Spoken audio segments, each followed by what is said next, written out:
Good morning, afternoon, everyone. Today, I want to talk about success, not the version you see in movies or on Instagram, but the real kind, the kind that is deeply fulfilling, earned through self-awareness, discipline, and intentional living.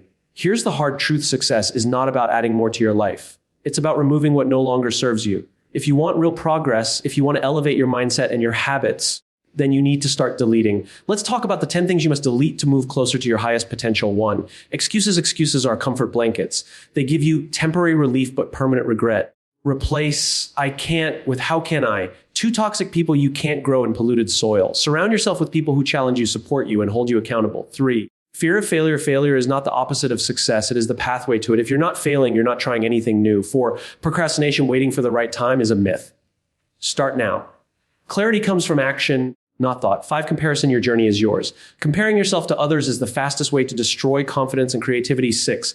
Need for approval. When you live for others' opinions, you die to your own truth. Seek alignment, not applause. 7. Perfectionism. Done is better than perfect. Progress is messy, but it's still progress. 8. Negative self-talk. You become what you consistently believe. Speak to yourself like someone you're responsible for encouraging. 9. Comfort zone growth begins at the edge of discomfort. Challenge creates change. 10. Blame gives away your power. Take ownership of your time, your energy, your decisions. Success isn't something you chase. It's something you attract by the person you become. And the person you become is shaped by what you allow and what you eliminate. So today, ask yourself honestly, what's one thing on that list that I know I need to delete? And what could life look like if I finally did? Because once you start deleting what doesn't belong, what matters most finally has space to grow. Thank you. Success is about subtraction, not addition. Focus on what you need to move forward. Excuses may comfort you today, but they will cost you tomorrow. Failure is not the end. It's a required checkpoint on the road to growth. You can't thrive in a toxic environment. Curate your circle wisely. Your comfort zone is a cage dressed like a luxury suit. Step out to level up. When most people talk about success, they imagine what they need to add to their lives. More skills, more followers, more hours in the day, more hustle, more knowledge, more money. It's an understandable mindset. We live in a culture that constantly tells us we need to do more and be more in order to achieve more. But what if the real key to success isn't about stacking more bricks on an already unstable foundation, but instead about removing the blocks that don't belong there in the first place? Success in its truest form is not about doing everything. It's about doing the right things. And doing the right things consistently means you must create space for them. That means letting go. That means subtracting. Imagine carrying a heavy backpack filled with random objects, rocks, books, tools, things you picked up along the way without thinking. Each item represents an old belief, a past failure, a toxic habit, a fear, a distraction. Now, you want to run, you want to climb, you want to move fast toward your goals, but you can't. You're weighed down. So what do? You don't go looking for a new backpack. You don't ask for someone to hand you more gear. You stop, you open it, and you start throwing things out. This is the mindset shift most people miss. Think about the people you admire, truly successful people, not just financially, but emotionally, creatively, even spiritually. You'll notice they've all done the hard work of simplifying. They say no to distractions. They cut out negativity. They don't entertain every opportunity. They know that clarity isn't something you find by looking harder. It's something you gain by removing the noise. Deleting is an active decision. It's not passive. It takes awareness and courage. For example, deleting excuses means holding yourself accountable every day, even when you don't feel like it. Deleting distractions means turning off your phone when it's easier to scroll. Deleting toxic relationships means walking away from people who keep you small, even if you've known them for years. This form of subtraction is not loss. It is refinement. We are taught to believe that if we remove something, we'll be missing out. But in reality, subtraction is what makes space for alignment. If your calendar is packed with tasks that don't matter, you won't have room for the ones that do. If your thoughts are filled with self-doubt, you won't have the bandwidth for confidence. If your life is cluttered with external validation, you'll lose connection with your internal compass. The irony is, the more you subtract, the more you gain. You gain time, you gain clarity, you gain peace, you gain direction. And perhaps most importantly, you gain back the energy that was being drained by everything unnecessary. This doesn't mean your life becomes empty or boring. In fact, the opposite happens.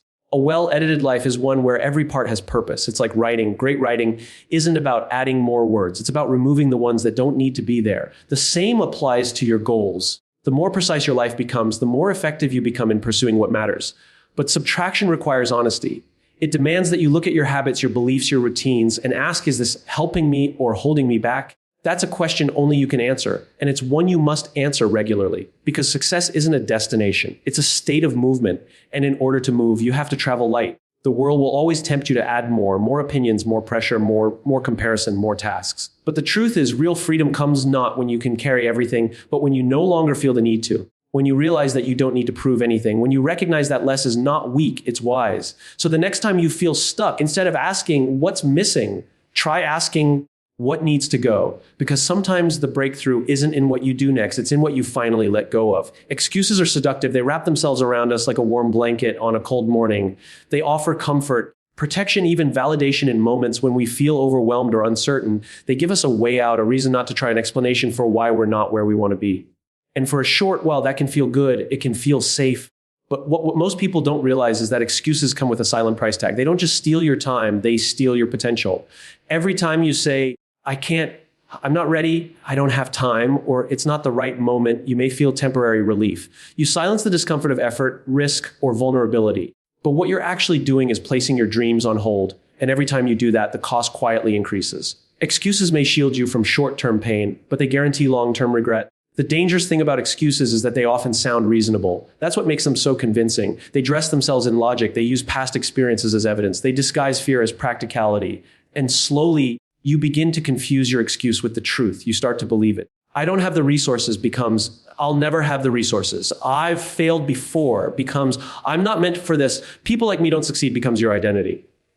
This mental framing becomes a cage, one that's invisible but powerful. And here's the catch: the longer you live with excuses, the more they define your reality. They begin to shape your decisions. They influence the risks you're willing to take. They shrink your ambition without you even noticing. And one day you wake up and realize that comfort has cost you the life you were meant to live. Success doesn't come from waiting for the perfect moment. It comes from deciding that your desire to grow is greater than your desire to remain safe.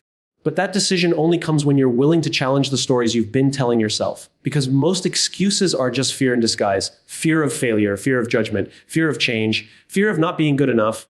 And instead of confronting those fears, we wrap them in reasonable sounding excuses so we don't have to deal with them. The people who succeed aren't the ones with perfect conditions. They're the ones who stopped letting excuses lead. They didn't have more time, they prioritized better. They didn't have less fear, they moved anyway. They didn't wait until they felt ready. They started, messed up, learned, and kept going. Excuses can never take you where you want to go because they're rooted in avoidance. Growth requires confrontation, confronting your habits, your doubts, your laziness, and your fears. It requires standing face to face with what's holding you back and saying, I see you, but you don't get to decide for me anymore. But this isn't about shame. It's not about beating yourself up for every excuse you've ever made. It's about becoming aware. When you catch yourself saying, I don't have time, ask, is that the truth, or is that the easiest way to not change? When you say, I'm too tired, ask, is that because I've given my energy to things that don't matter? When you say, I'll do it tomorrow, ask, how many times have I already said that? Your excuses might feel like protection, but they are your limits in disguise. They don't protect you, they restrict you. They don't save you from discomfort, they sentence you to it in the long run. Because for every excuse you make today, there is a consequence waiting for you tomorrow, a missed opportunity, a delayed dream, a talent undeveloped, a path unexplored. Success doesn't demand perfection, it demands responsibility. You don't have to get everything right. You just have to stop handing over the steering wheel to your excuses. Every time you do, you reclaim a little more power. And over time, that power compounds. It shows up in how you think, how you act, how you show up for your goals. And that's when change happens, not when everything outside of you shifts, but when the voice inside of you changes from, I can't, to, I will figure it out. The truth is, you are more capable than your excuses suggest. You don't need to be perfect. You just need to be honest with yourself. Honest enough to say, I've let fear speak for me, but it doesn't get to write the next chapter. Because the life you want tomorrow depends on the courage you choose today. And courage doesn't grow in the shadow of excuses. It grows in the light of truth. Failure is one of the most misunderstood concepts in personal growth and success. From an early age, we're conditioned to avoid it. In school, failure means you didn't study hard enough or weren't smart enough. In life, it's seen as something to be ashamed of, something that defines your ability, your potential, even your worth. But this couldn't be further from the truth. Failure is not the opposite of success. It is not a dead end. It is not a signal to give up. Failure is a checkpoint. It's part of the process, and more often than not, it's a necessary one. The most successful people in the world have failed more times than most people have even tried. The difference is not that they avoided failure. It's that they learned how to use it. They understood that failure is not a reflection of who you are. It's feedback, it's data. It's the world's way of refining your process, sharpening your approach, and preparing you for the next level. Every mistake carries a message. Every setback contains a lesson, but you only gain access to that wisdom if you're willing to keep going. There's a fundamental shift in perspective that needs to happen. Instead of fearing failure, we must learn to expect it and embrace it. Because when you aim to grow, when you step into new territory, when you push yourself beyond the familiar, mistakes are not just likely, they're inevitable. And that's not a problem. That's a sign you're moving. Growth doesn't happen in comfort. It happens in friction, in discomfort, and yes, in falling short. What holds most people back is not failure itself. It's the meaning they attach to it. When someone fails, they often take it personally. I failed, so I must not be good enough. I failed, so maybe I wasn't meant for this. But that's not failure speaking, that's self-doubt. Real failure simply says, that didn't work.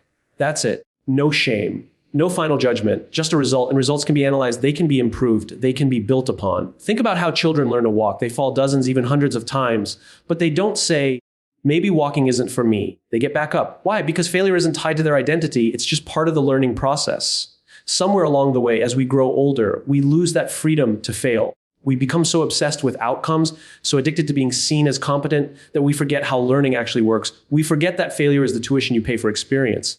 There's another truth about failure that we rarely talk about. It humbles you. It forces you to slow down and pay attention. It reveals your weak spots and tests your resilience. And in that way, it builds character. It sharpens your emotional intelligence.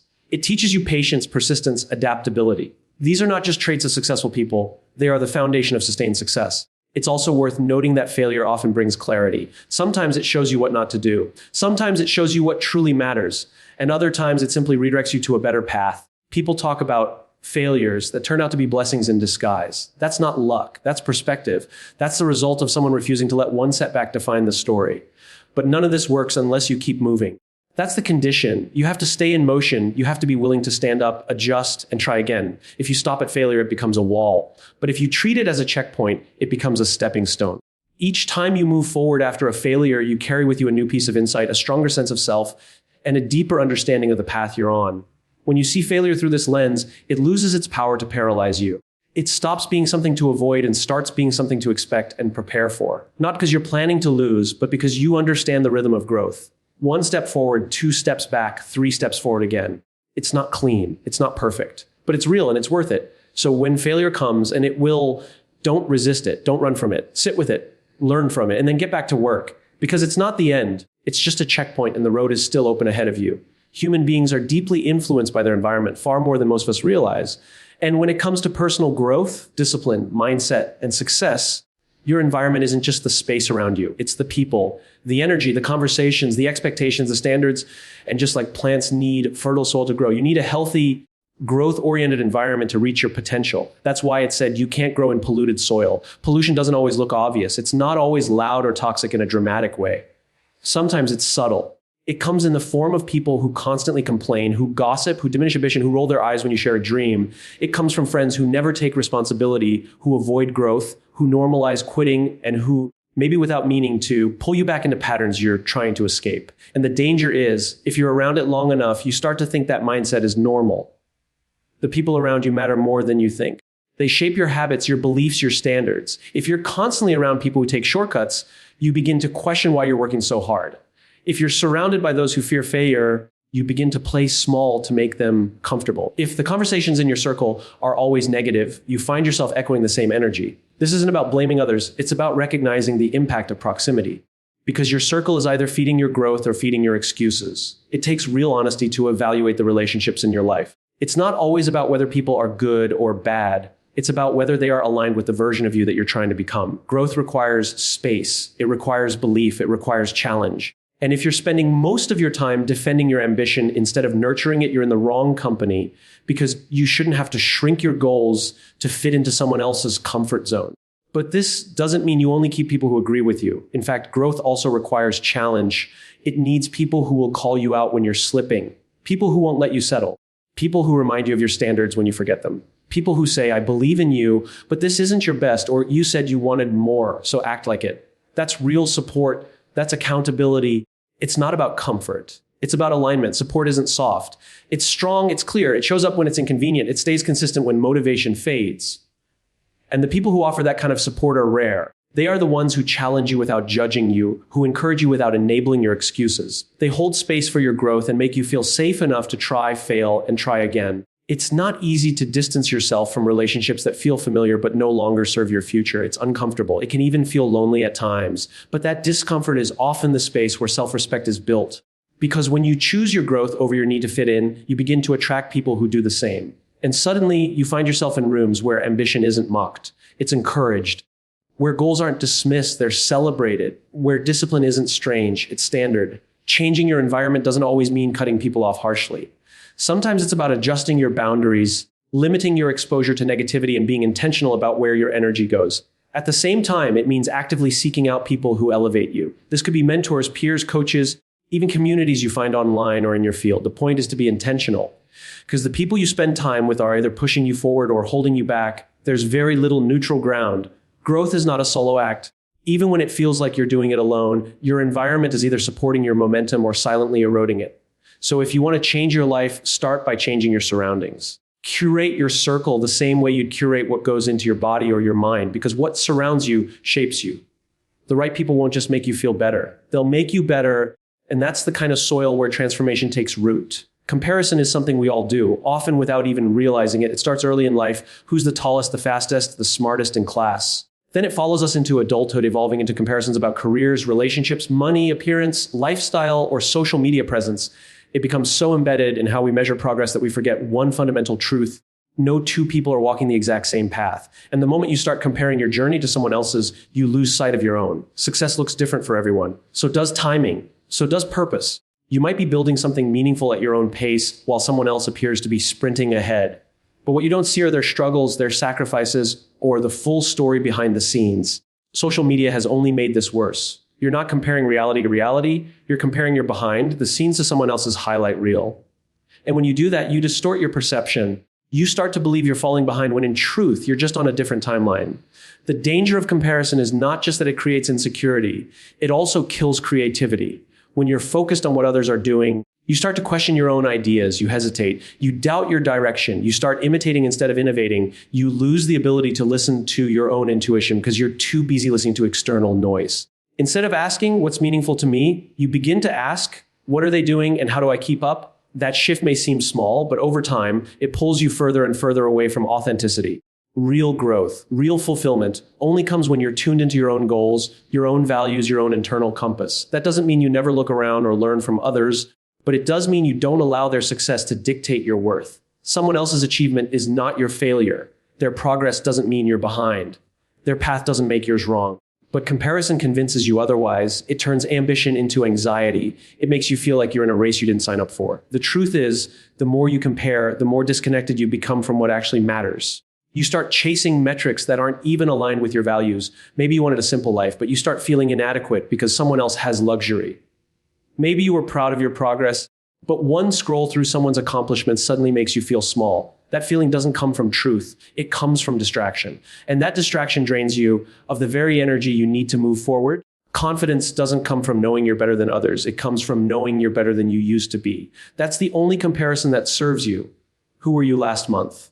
Last year? What are you doing today that your past self wouldn't have believed possible? That's progress. That's movement. And that's where confidence is built brick by brick. Not through comparison, but through alignment with your own growth.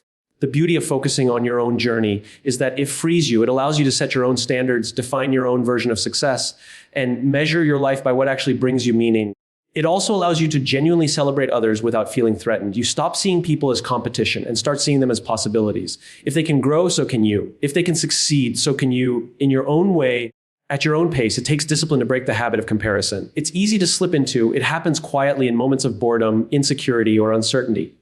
But every time you notice yourself doing it, you have a choice. You can either spiral into self-doubt, or you can redirect your focus back to what's in your control, your habits, your work, your progress. That's where your power is. That's where change happens. You are not behind. You are not failing because someone else is winning. You are on your own path. And as long as you're moving with intention and integrity, you are exactly where you need to be. The only question that matters is not how do I compare, but am I growing? And the answer to that will always take you further than any comparison ever could. So here's what it all comes down to. Success isn't about how much you can add. It's about how much you're willing to remove. It's about subtracting the distractions, the excuses, the fear, the noise, and the habits that keep you from becoming who you're meant to be. It's about surrounding yourself with people who push you to be better, not those who pull you back into old patterns. It's about refusing to measure your life against someone else's highlight reel, and instead choosing to compete with only one person, your past self. You will fail, you will fall short, you will question your path. But those moments aren't the end. They are the very checkpoints that shape your growth. The people who rise, The ones who truly move forward aren't superhuman. They're simply the ones who chose honesty over comfort, courage over convenience, and discipline over delay. So if you want success, not the surface kind, but the real, grounded, lasting kind, start by clearing space. Let go of what's holding you back. Release the mindset that no longer serves you. And remember, every step forward starts with a decision to stop carrying what was never meant to come with you. Your future is not waiting for more. Oh, it's waiting for less noise, less doubt, less delay, and more of you, focused, intentional, and finally free to move. Thank you.